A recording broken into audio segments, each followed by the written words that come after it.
최근에 몽골에 있는 한 마을의 동굴에서 약 200년 된 승려의 미라가 발견이 되었습니다. 이 승려 미라는 소위 연꽃 자세를 하고 앉아 있었다고 하는데요. 연꽃 자세라는 것은 가만히 앉아서 명상에 빠져 있는 그런 자세라고 합니다. 그런데 머리카락 한 올까지도 생생하게 그대로 보존되어 있을 정도로 이 미라는 정말로 살아있는 사람과 같이 앉아 있었다, 이렇게 알려지고 있습니다. 그래서 이 불교 신자들은 이 승려가, 미라가 죽은 것이 아니라 아직도 살아있다, 아직도 살아서 명상에 앉아서 명상에 빠져 있다, 이렇게 생각을 하고 있다고 합니다. 이처럼 영구적으로 보존된 시신을 우리는 미라라고 하는데, 이 미라 연구를 통해서 후대의 사람들은 오래전 사람들의 그 생활 방식이나 의료 상태 이런 것들을 연구를 할 수가 있습니다. 그래서 이번에 그 몽골에서 발견된 승려 미라도 불교의 문화, 당시의 불교의 문화를 연구하는데 귀중한 자료가 되고 있다고 합니다. 그러나 때로는 이집트나 북한의 경우처럼 한 인간을 우상화하기 위해서 미라로 만들어 놓는 경우도 있습니다. 그러나 어쨌건 사람이 미라를 만드는 이유는 무엇입니까? 이 미라가 다시 태어날 것이다, 다시 살아날 것이다, 부활할 것이다, 언젠가는. 이런 믿음이 있기 때문에 미라를 만드는 것입니다. 이 미라라는 말은 본래 포르투갈어인데 이게 이제 현대에 와서 무미아가 되었고 영어로는 머미가 되었습니다. 이 머미, 이 미라를 만들 때에 그 가장 중요한 것, 시신에 바르는 중요한 약품 중에 하나가 바로 몰약이라는 것입니다. 이 몰약은 몰약나무에서 나는 물질인데 부패를 방지하는 성분이 있습니다. 이 몰약을 영어로는 머라고 하죠. 머라고 하는데 이것이 아랍어로는 맛이 쓰다고 하는 의미의 무르에서 나왔고, 구약 성경 히브리어에는 모르라고 이렇게 기록을 하고 있습니다. 그런데 이 몰약을 나타내는 모르가 모르, 이것이 미라와 발음이 비슷하다는 것입니다. 그래서 고대에는 이 미라라는 말이 몰약을 가리키는 말로도 같은 의미로도 사용이 되어졌다고 합니다. 어쨌건 몰약은 곧 미라를 상징하며, 그래서 미라는 곧 영혼을 상징합니다. 영혼이 살고 싶은 인간의 마음의 표시가 바로 몰약이었습니다. 그래서 미라를 만들죠. 그런데 예수님께서 탄생하실 때에 멀리 동방으로부터 박사들이 찾아와서 그 아기 예수께 바친 예물이 있는데 바로 몰약이었습니다. 여러분, 동방 박사들은 이 몰약을 왜 예수님께 바쳤을까요? 이 몰약을 바친 것은 분명 예수님에 대한 믿음의 고백이었습니다. 사실 구약시대 때부터 유대인들은 별에 대해서 관심이 많았습니다. 특별히 별과 왕에 대해서 관심이 많았어요. 별은 왕과 관련이 있고 왕은 별과 관련이 있다. 왜 이렇게 생각을 했습니까? 이방 선지자 발람의 예언 때문이었습니다. 민수기 24장 17절에 보면 발람 선지자가 이런 예언을 하는데, 내가 그를 보아도 이때의 일이 아니며 내가 그를 바라보아도 가까운 일이 아니로다. 한 별이 야곱에게서 나오며 한 홀이 이스라엘에게서 일어나서 모압을 이편에서 저편까지 쳐서 파하고 또 소동하는 자식들을 다 멸하리로다. 여기서 홀은 임금을 상징하죠. 왕. 별은 곧 홀이다, 왕이다. 장차 한 별이 나타날 것이다, 왕이 나타날 것이다. 자, 이런 발람 선지자 예언을 구약 성도들, 이스라엘 백성들은 믿었다는 것이죠. 그래서 구약 시대의 유대인들은 한 왕을 기다렸고, 그리고 그 왕은 별과 관련이 있을 것이다, 그렇게 믿고 있었습니다. 우리가 12월 한 달 동안 스가랴서를 공부했는데, 스가랴서는 하나님께서 스가랴의 그 시대의 백성들, 포로 귀한 자들에게 하나님께서 한 가지 약속을 하시죠. 한 왕이 나타날 것이다. 왕이 나타나서 이스라엘을 재건할 것이다. 예루살렘 성전을 짓고, 그리고 다윗 왕국을 부활시켜 줄 것이다. 그래서 그 포로 귀한 자들은 왕을 기다렸습니다.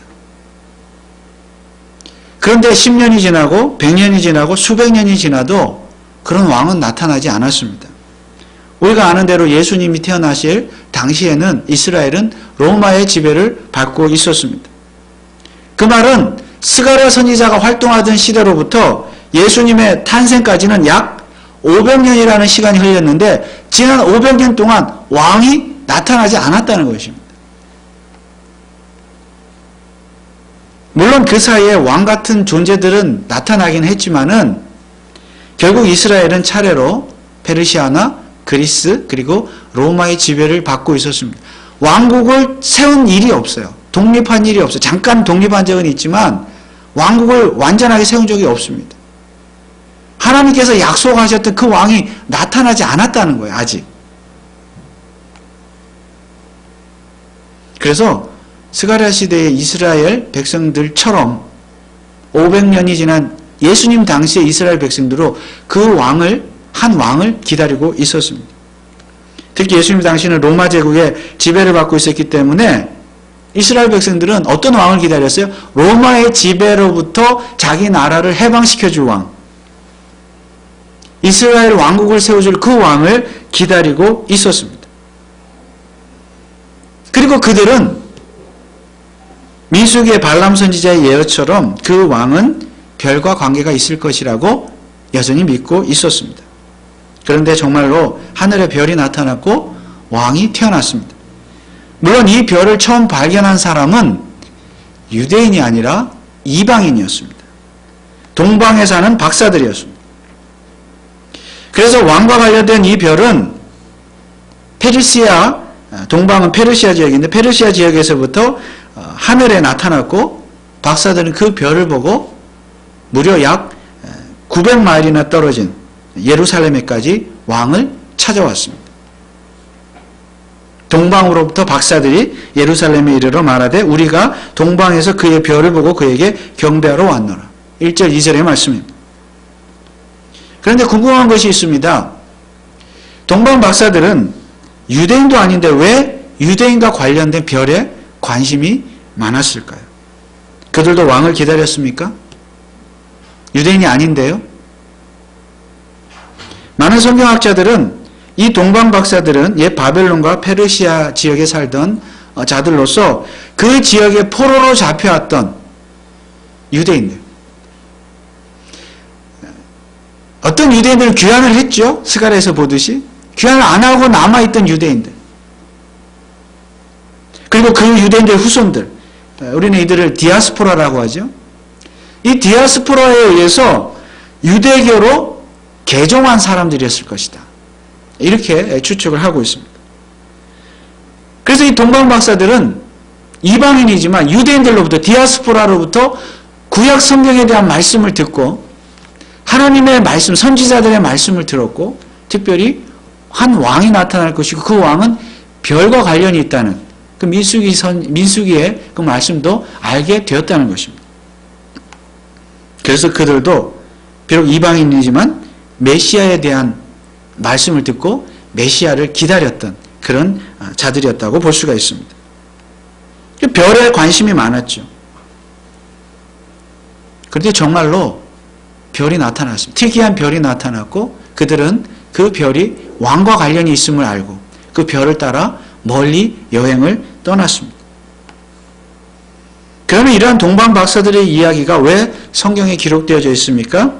그들이 찾아갔던 왕은 어떤 왕이었습니까? 바로 유대인의 왕이었습니다.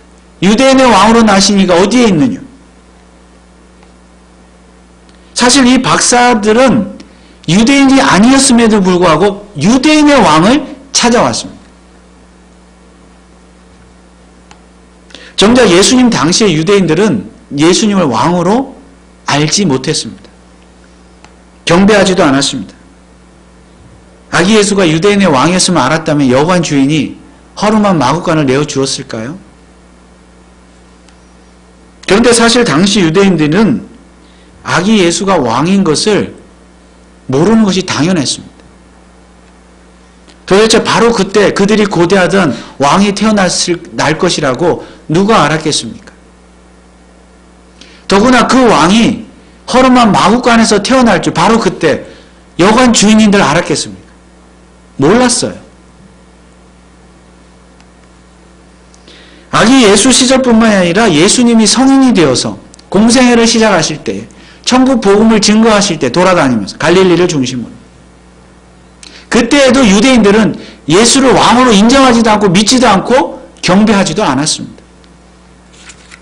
왜냐하면 도대체 왕이라는 자가 왕 같지가 않거든요.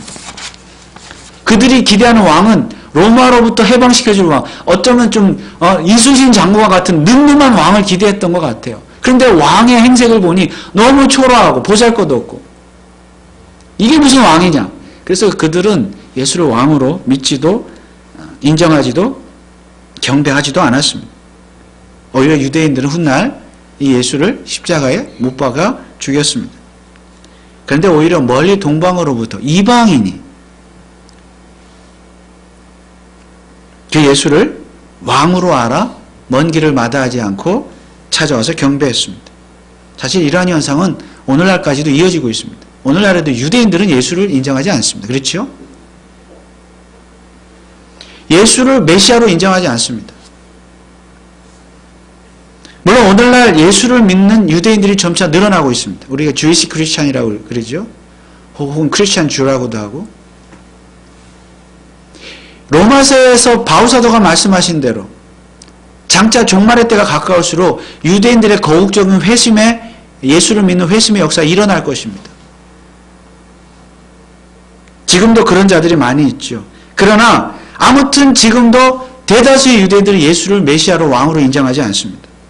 그런데 오히려 이방인들, 누구예요? 저와 여러분, 유대인 아니잖아요. 이방인들은 예수를 왕으로 인정합니다. 믿습니다. 그래서 우리는 동방 박사들의 행동을 통하여 이런 질문을 해보아야 합니다. 누가 참 유대인인가? 누가 참 유대인인가? 그리고 누가 진정 그 유대인의 왕인가? 만약 오늘 우리가 이 마태복음 2장에 기록된 말씀, 하나님의 말씀이 분명하다, 예수의 탄생에 대한 하나님의 말씀이 분명하다고 믿는다면 우리도 예수 그리스도가 유대인의 왕으로 태어나셨음을 믿어야 합니다. 그런데 우리가 믿는 예수가 정말 유대인의 왕이냐는 것입니다. 여러분, 유대인의 왕으로서 예수님을 믿습니까? 정말 예수가 유대인의 왕이라면 오늘 우리 같은 이방인은 예수를 왕으로 믿을 이유가 없습니다. 우리는 유대인이 아니니까요. 그럼에도 불구하고 분명한 사실은 저와 여러분들이 예수를 왕으로 믿고 인정하고 있다는 사실입니다. 그러면 우리는 유대인입니까? 아닙니까? 물론 아니죠. 우리는 동방 박사들처럼 유대인이 아닙니다. 그런데 성경은 예수를 유대인의 왕이라고 말하고 있으니 도대체 우리가 믿는 예수는 유대인의 왕입니까? 아닙니까? 이방인의 왕입니까? 예수님이 유대인의 왕이라고 하는 것은 예수님도 하나님이시지만 인간으로 성육신 하실 때에 우리의 죄를 위해서 죽으시기 위해서 성육신 하실 때에 어떤 인간의 혈통을 따라 나타나야 되잖아요. 인간으로 오려면. 그때 바로 유대인의 혈통을 따라 성육신 하신다는 의미로 유대인의 왕으로 오신다는 말씀입니다. 아브라함과 다윗의 자손 예수 그리스도의 세계라. 아브라함의 후손, 다윗의 후손 혈통으로 오시다는 말씀이죠. 그런 의미에서 유대인의 왕이죠. 그러나 예수님은 유대인만을 위한 왕이 아니었습니다. 왜냐하면 유대인이 아닌 동방 박사들이, 이방인들이 예수님을 찾아와서 경배했기 때문입니다. 그래서 한마디로 이 왕이 태어나는 순간 어떤 역사가 일어나냐, 구속의 역사 가운데 어떤 역사가 일어나느냐, 예수 그리스도 왕으로 태어나는 순간 이방인도 유대인이 되는 역사가 일어난 것입니다. 그래서 이제 왕이신 예수님은 유대인뿐만이 아니라 이방인들의 왕까지도 되어 주셨습니다. 더 정확하게 표현하면 이제는 유대인이나 이방인이나 왕이신 예수 그리스도 앞에서는 아무런 신분적인 차이가 없어졌다는 말씀입니다.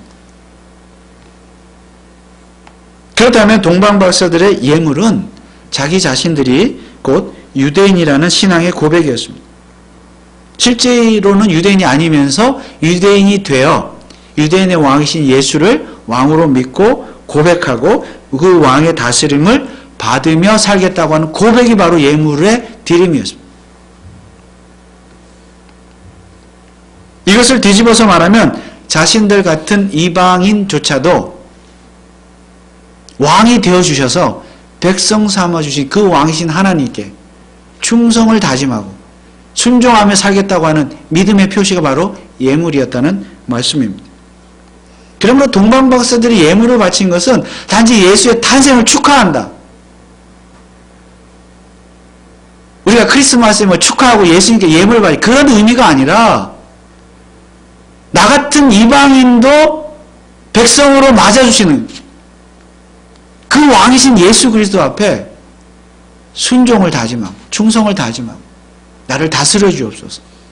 그게 믿음으로 고백하는 것이 예물이었다는 말씀입니다. 그래서 정말 중요한 것은 이방인도 유대인이 되었다는 사실입니다.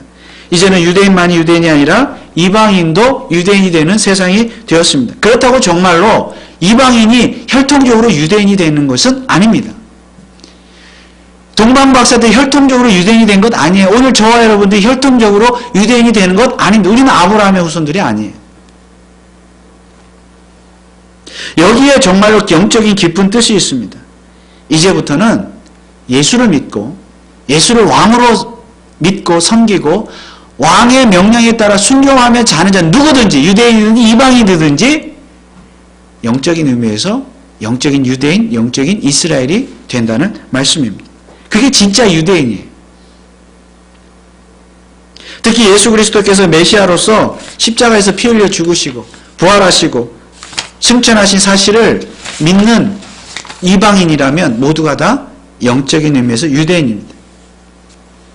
오늘 저와 여러분들은 혈통적으로 유대인이 아니지만 예수 그리스도의 십자가의 죽음과 부활을 믿었고 또 그분의 승천하심 또 다시 오심을 믿고 왕으로서 믿고 경배하기 때문에 오늘 그렇게 경배하기 위해서 주일 예배를 드리는 건 아니겠습니까?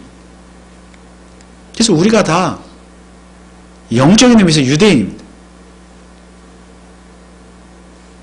로마서 2장 28절 29절이 이 말씀을 분명하게 말씀하고 있습니다. 로마서 2장 28, 29절 대저 표면적 유대인이 유대인이 아니요 표면적 육신의 할례가 할례가 아니라 오직 이면적 유대인이 유대인이며 할례는 마음에 알지니 신령에 있고 의문에 있지 아니한 것이라. 그 칭찬이 사람에게서가 아니요 다만 하나님에게서니라. 표면적 유대인과 이면적 유대인. 표면적 유대인은 무엇입니까? 바로 혈통적인 유대인. 아브라함의 후손. 그러나 혈통적 유대인이 유대인이 아니래요. 누가 참 유대인이라고? 이면적 유대인, 내적인 유대인, 마음으로 예수를 왕으로 믿고 고백하는 자가 참 유대인이다. 영적인 유대인이다. 그래서 이제는 신약시대는요, 유대인의 의미가 완전히 바뀌어서 혈통적으로 유대인이 아니냐는 중요하지 않습니다. 이것이 구약과 신약의 차이입니다. 우리가 다 이면적으로, 마음으로, 내적으로 성령의 역사를 따라 중생함으로 말미암아 예수 그리스도를 왕으로 믿게 된 줄 믿습니다. 그래서 우리가 유대인이에요. 혈통적인 유대인이 아니라 내적인, 영적인, 이면적 유대인. 그런데 예수님은 왕이시되 영원한 왕이십니다.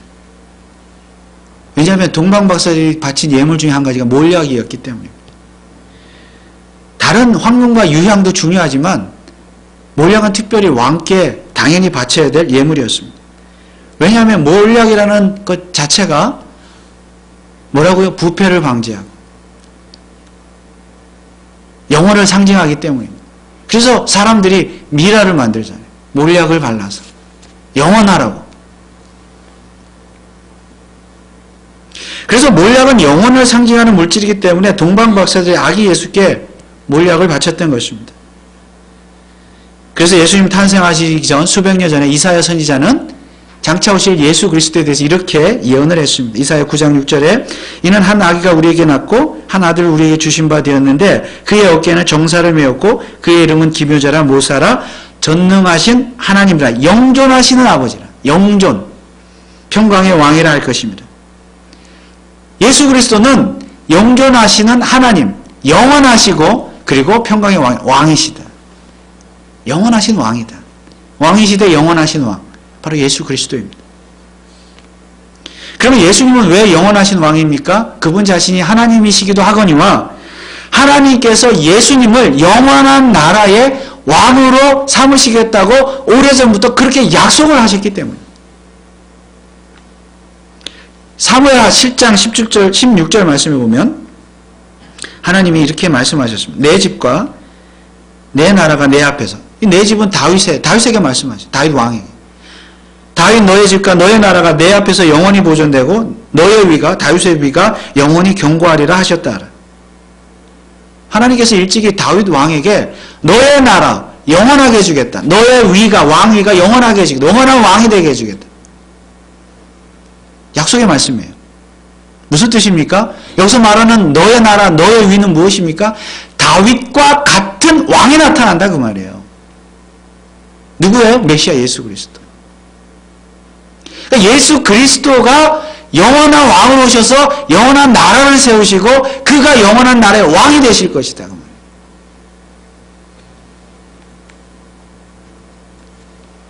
그 나라는 영원할 것이다. 하나님 그때 이미 약속하셨어요. 구약시대. 지금 동방박사들이 예수님을 찾아온 것은 구약의 그 나단 선지자, 발람 선지자의 예언뿐만이 아니라 지금 다윗 왕과 맺은 하나님의 언약까지도 이들은 다 알고 있었습니다. 그 왕이 오실 것을. 그래서 별을 보고 찾아왔던 것이죠. 그리고 별을 보고 찾은 그 왕이 바로 구약에서 예언된 영원한 나라의 왕이라는 것을 알았기 때문에 몰약을 예물로 바쳤다는 것이죠. 영원을 상징하기 때문에. 영원한 왕이십니다.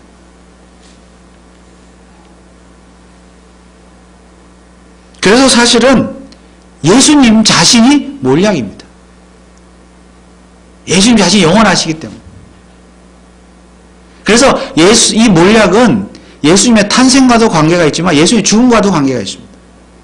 여러분 예수님이 십자가에서 죽으신 후에 그의 시신을 가져다 장사 지낸 자가 누구입니까? 니고데모죠. 니고데모가 예수님의 시신을 장사 지낼 때 사용했던 물질이 무엇입니까? 바로 몰약이었습니다. 그래서 니고데모나 동방박사들이나 다 예수의 부활과 영원한 왕 되심을 믿었던 자들입니다. 그래서 니고데모는 유대인이었고 동방박사는 이방인이었지만 어쨌거나 유대인이든 이방인이든 다 예수를 왕으로 믿었기 때문에 영원한 왕으로 믿었기 때문에 그들은 다 영적인 유대인이 되었습니다. 오늘 6절 말씀에도 또 유대 땅 베들레헴아 너는 유대 고을 중에 가장 작지 아니하도다 내게서 한 다스리는 자가 나와서 내 백성 이스라엘의 목자가 되리라 하였습니다. 이스라엘의 목자가 되리라. 한 목자가 나타난다. 이 미가 선지자 예언이죠. 이것도 메시아죠. 예수 그리스도. 그러니까 예수 그리스도를 목자로 혹은 왕으로 믿는 자가 이스라엘이다 그 말이에요. 영적인 이스라엘이다. 그렇다면 오늘 저와 여러분들이 영적인 의미의 유대인이 되어서 이스라엘이 되어서 예수님을 영원한 왕으로 믿게 되었는데 예수님이 영원한 우리의 왕이시다는 말의 의미는 무엇입니까? 우리도 예수님이 다스리시는 그 나라 지금부터 시작이 되었죠. 이미 초림 때부터. 그러나 장차 우리는 그 영원한 하나님의 나라에 들어가게 살게 될 것입니다. 그래서 예수를 왕으로 믿는다는 것은 우리도 장차 영원한 왕이 다스리는 그 영원한 나라에 들어가서 영원히 살게 되는 것을 믿는다는 것을 의미하는 줄 믿으시기 바랍니다. 요한복음 11장 25절에 예수께서 가라사대 나는 부활이요 생명이니 나를 믿는 자는 죽어도 살겠고 무릇 살아서 나를 믿는 자는 영원히 죽지 아니하리니 이것을 내가 믿느냐? 예수님께서 친히 우리의 몰약이 되어주셔서 썩어 죽어 마땅한 우리의 육신을 다시 살리시고 영원한 나라에서 살게 해주시겠다는 약속의 말씀입니다. 그래서 예수님이 몰약이십니다. 사람은 누구나 오래 살고 싶어 합니다. 그러시죠? 금년 한 해도 다 저물어 갔습니다. 이제 하루만 지나면 새해가 됩니다. 새해는 말 그대로 새로운 해이지만 우리 인생을 생각해 보면 해가 바뀌면 별로 새로울 것이 없습니다. 나이를 한 살 더 먹고 주름살만 더 늘어갑니다. 근심과 걱정만 더 늘어갑니다. 물론 우리는 새해를 맞이하면서 새로운 마음을 가져야 합니다. 새로운 마음으로 살아야 합니다. 그러나 아무리 새로운 것이라 할지라도 우리가 늙어가는 것, 늘어나는 나이, 늘어나는 주름살, 육체의 연약함 막을 수가 없습니다. 다가오는 죽음조차 우리는 막을 수가 없습니다. 그래서 어찌 보면 인생은 참으로 허망한 것입니다. 그러나 우리에게 소망이 있습니다. 왜냐하면 이 세상이 전부가 아니기 때문입니다. 우리에게는 영원한 삶이 보장되어 있습니다. 왜냐하면 지금 이 순간 우리는 영원한 왕을 예수 그리스도를 왕으로 모시고 살기 때문입니다. 하나님께서 영원하신 아들을 우리에게 왕으로 주신 이유가 무엇입니까? 하나님께서 그 왕을 통하여 우리와 함께 영원히 살기를 원하셨기 때문입니다. 영원히 살기를 원하셨기 때문에. 그런데 하나님께서 주신 그 왕이 예수 그리스도가 영원한 이상 우리도 영원합니다. 요한복음 3장 16절에 하나님이 세상을 이처럼 사랑하사 독생자를 주셨으니 이는 저를 믿는 자마다 멸망치 않고 영생을 얻게 하려 하심이니라. 그러므로 예수님 자신이 곧 우리의 몰약입니다. 동방박사들이나 니고데모가 예수님께 몰약을 바친 것은 단지 예물을 바쳤다는 의미가 아니라 예수 그리스도를 왕으로 믿고 또 그리고 영생을 가져다 주시는 예수님 자신이 몰약이라는 사실을 믿는 그 믿음의 고백이었습니다. 우리가 인생을 살면서 영육간에 고통을 당하고 또 환난을 당하고 시험을 당하고 또 때로는 시험에 들고 낙심하고 괴로워할 때가 있습니다. 우리가 그렇게 살아왔습니다. 그런데 바로 그 순간에 우리에게 필요한 것은 바로 예수 그리스도, 몰약이신 예수 그리스도입니다. 우리가 힘들고 지칠 때마다, 좌절할 때마다 우리에게 필요한 것은 몰약이에요. 우리의 죽음조차도 생명으로 바꾸시는 그 예수 그리스도, 복음, 그 몰약이 우리에게 필요한 것입니다. 그래서 우리는 늘 몰약을 먹어야 합니다. 세상 사람들은 인간이 영원할 것이라고 믿고 세상 인간에게 몰약을 발라 미라를 만듭니다. 인간이 영원할 것이라 믿기 때문에. 그러나 그리고 인간뿐만 아니라 세상의 모든 것들, 우리가 가지고 있는 누리는 모든 것들에 몰약을 발라 영원할 것이라고 믿고 있습니다.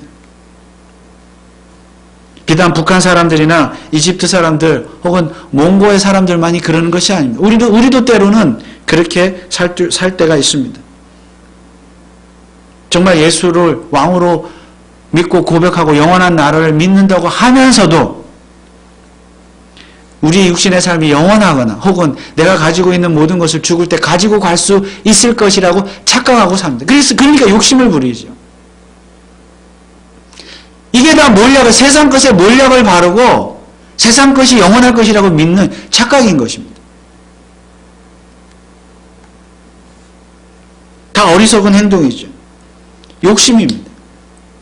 그래서 사실은 내 욕심, 탐욕으로 가득한 내 욕심을 버려야 돼. 부패한 마음을 버려야 돼. 예레미야 17장 9절에 만물보다 거짓되고 심히 부패한 것은 마음이라. 여러분, 인간의 마음보다 부패한 것이 어디 있습니까? 누가 능히 이를 알리오마는.